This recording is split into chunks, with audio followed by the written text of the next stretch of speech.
amalan. Iya. Kalau ngasih tahu tuh gimana ya? Ya, apa-apa, itu kan jadi pembelajaran buat gitu? orang lain. Iya.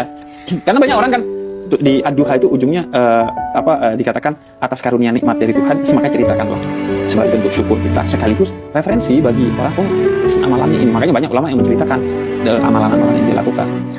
Salah satunya yang itu waktu itu aku baca juga tuh, ya kita tuh kalau ya itu dia memilih amalan, memilih pahala gitu kan, terus diistiqomahin, Iya. gitu kan. Walaupun sekecil apapun. Ya aku nggak tahu itu tuh pengaruhnya segimana, tapi alhamdulillah masih bisa menerima banyak keberkahan gitu sampai sekarang. Alhamdulillah. Baca ayat kursi abis sholat. Kursi ya, setiap habis sholat ya. Habis sholat. Apa lagi ya? Sedekah Jumat. Sedekah Jumat ya. Berdoa sehabis sholat asar sebelum maghrib hari Jumat di waktu-waktu tertentu yang kayaknya menurut aku tuh kayak maaf ya lagi mau PMS, jadi tuh kalau ngomong gini tuh suka berbesili gitu karena tuh ngebayangin kayak banyak banget Allah tuh kayak kasih jawaban dari doa-doa aku, karena aku percaya doa di hari Jumat itu ya nangis.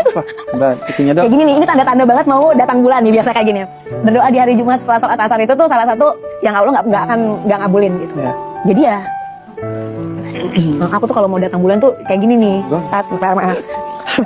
Iya, berdoa di waktu-waktu yang memang katanya Allah akan ngabulin doanya, salah satu di hari Jumat itu. Ya, ya kalau emang kalau aku yang ngelihat keluarga kalian ya selalu ingin membagikan kepada orang lain yang membutuhkan, membahagiakan, mengajak orang yang sakit untuk sembuh dan lain sebagainya. Menurut aku itu amalan terindah ya. Insya Allah. Membahagiakan orang. Waktu itu tuh baca juga yang bikin aku, itu dia salah satu yang penting juga menurut aku tuh adalah setiap beramal itu kita tahu untuk apa. Dalam arti kan boleh nggak sih? Betul. Misalnya kayak ini kata Allah kalau berdoa gini itu nanti dikabul. Nah itu dengan keimanan itu menurut aku yang paling penting gitu. Karena kalau cuma sekedar melakukan ya udah gitu. Tapi kalau kita tahu itu namanya berpolitik nggak sih? Iya betul. Karena gini, problem kita adalah sering melakukan amal yang hanya kita tahu bagaimana caranya, tapi tidak kita tahu apa maknanya.